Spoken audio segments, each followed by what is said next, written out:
Bluetooth earbuds are great if you want to listen to music at the gym. Whether you're running on the treadmill, working on the machines, or just doing some random exercises, no more worries about having long wires in your way.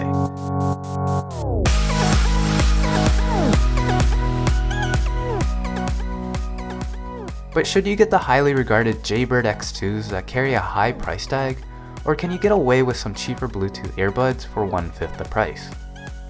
I put my Jaybird X2s and the Mpow Swifts to the test, and here are my results.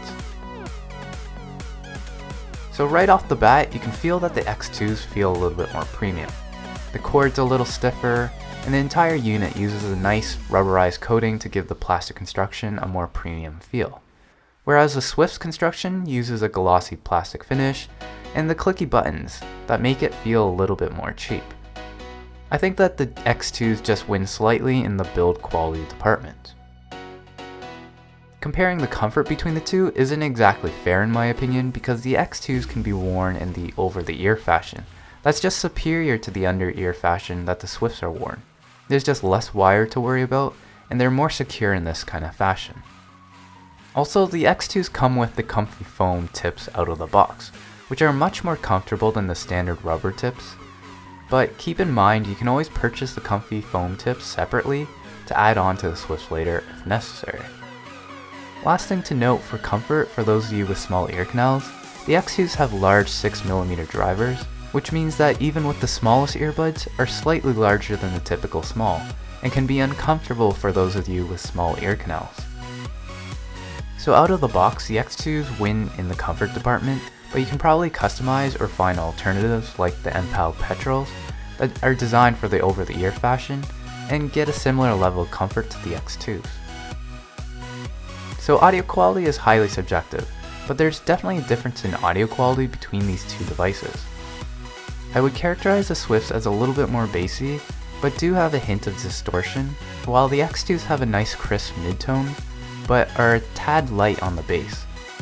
I think overall they both sound good enough for the gym, but I tend to prefer the sound of the X2s just a little bit more.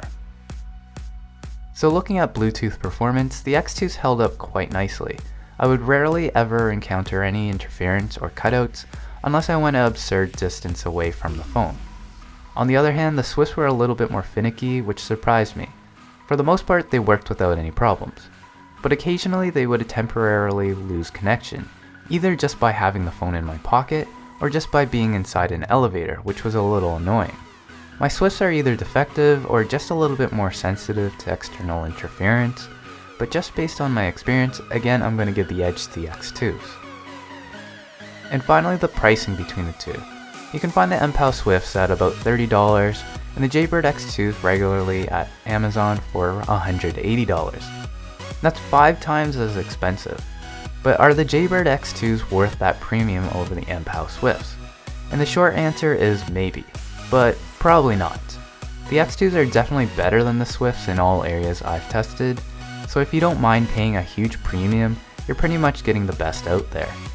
But for the Mpow Swifts, or any other similar designs, they offer a better value and pretty much do exactly what you need them to do, so I think you'll be happy whether you go with one model or the other.